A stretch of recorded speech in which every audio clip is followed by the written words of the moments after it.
Imagine two Americans. One lives in New York City, has a laptop with fiber optic internet service, and uses AI to draft reports, manage investments, and even trade cryptocurrency. The other wakes up in a rural town and drives about 20 miles to use the library's Wi-Fi to apply for a job. Welcome to the digital divide.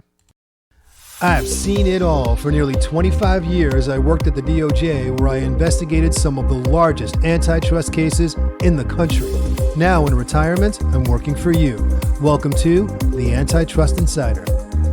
The digital divide, an existing buzzword from the early internet era, is now a force reshaping who wins and who loses in the global economy. And this isn't just about technology. It's about power, investment, opportunity, and in many ways, survival in the modern world. Today, we'll be talking about the growing chasm between the digital haves and have-nots. Segment 1, Defining the Divide and its Evolution. Back in the 1990s, when the phrase digital divide first started popping up in newsrooms and at congressional hearings, it was mostly about one thing: whether or not you had internet access at all. Dial-up modems were all the rage. If you could afford the monthly fee and lived somewhere a phone line could handle it, you were online. If you couldn't, or if you lived somewhere too remote, you were on the wrong side of the divide. Fast forward to today, and that definition feels, well, old. Rapidly growing older. Today, simply being online is not enough. Now, the divide is measured in speed, quality, and the ability to use technology in ways that can actually generate income, knowledge, and influence. We're talking things like high-speed broadband, cutting-edge devices, AI literacy, and cybersecurity awareness. I call this digital capital. Just like financial capital, it's an asset you can invest in, grow, and leverage. And if you don't have it, you're playing a very different game than those who do. Think about a rural community in the Midwest where internet speeds are so slow that a Zoom meeting is basically impossible. Small businesses can't process credit cards efficiently, and students can't complete online assignments without sitting in a McDonald's parking lot to borrow Wi-Fi. Now, contrast that with an urbanite in LA, sitting in a coffee shop with 5G on their phone and gigabit fiber at home. They can manage 5 income streams from their laptop and can do everything from freelance work to investing to running an online store. Or think generationally. There are seniors who have difficulty navigating smartphones, while Gen Z and Gen Alpha manage multiple smart devices, social media accounts, and personal brand building before they're even out of high school. Bottom line, the digital divide isn't simply a tech problem anymore. It's grown into an economic and even a political one, because in today's economy, your digital access determines your earning potential, your access to education, and your ability to engage politically. Segment 2, the new winners and losers. In the modern digital economy, the winners are easy to spot.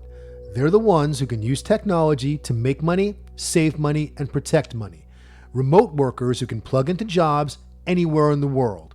Traders and investors who can monitor markets in real time, including volatile but potentially lucrative arenas like cryptocurrency, and content creators who build massive audiences and incomes from their bedrooms. And these people aren't just making more money, they're compounding their knowledge every day, because every skill learned, every tool mastered, and every online opportunity seized is one more step to build on. Over time, the difference between someone with high digital capital and someone without it can grow very quickly. On the other side are the new digital have-nots. They're not just missing out on conveniences, they're missing out on entire categories of opportunity. If your internet is slow, you can't compete for remote jobs. If you don't own a modern device, you can't use AI tools, advanced financial apps, or even some basic government services that have moved online. The more digital resources you have, the easier it is to gain more. The fewer you have, the harder it is to catch up. And there are other effects too. If you can't get online reliably, you can miss out on education. not just formal classes, but self-teaching through tutorials, webinars, and courses. And political engagement suffers too. Online voting information, political organizing, and public forums are now largely digital spaces. And here's one that hits close to home for me: cybersecurity. The less digitally literate you are, the more vulnerable you are to scams and fraud. I've seen it firsthand. Fraudsters target people who don't understand phishing, fake websites, or social engineering tactics. Without the knowledge to protect yourself, you're not just behind, you're exposed. Segment 3: Why it's widening and what could reverse it. So, why is this divide widening when technology is supposedly more accessible than ever? First are the infrastructure gaps. There are still vast areas like rural communities, some tribal lands, and underserved neighborhoods where high-speed internet simply doesn't exist, and when it does, it's often priced so high that it's effectively out of reach. Second, affordability isn't just about internet service, it's about the devices too. A $1,200 smartphone isn't just a luxury anymore. In some cases, it can almost be viewed as an entry fee to participate in modern life. Even a device that's only a few years old can be too old for a necessary software update. Third, education and literacy. This isn't just about knowing how to use Word or send an email. It's about understanding how to navigate in an AI-powered world, how to protect your data, how to spot deepfakes, how to use blockchain safely, and how to participate in an evolving digital economy. Without those skills, even free internet access won't close the gap. And finally, corporate control. The biggest tech companies own the platforms, the data, and in many cases, the infrastructure itself. When they set the rules on things like pricing, access, and algorithms, they're effectively deciding who gets to participate fully and who doesn't. So, can it be reversed? Possibly. Government broadband programs are expanding, aiming to bring high-speed internet to underserved areas. Some cities have launched municipal networks to compete with private ISPs offering affordable service to everyone. Tech companies are experimenting with outreach programs and AI-powered education tools to teach digital skills at scale.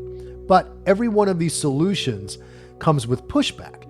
Existing ISPs often lobby against municipal networks. Expanding access costs billions, and someone has to pay. And education programs require not just technology, but trainers. This isn't about whether you can stream Netflix without buffering. It's about whether you can get a job, protect your money, educate your children, and participate in the economy of the future.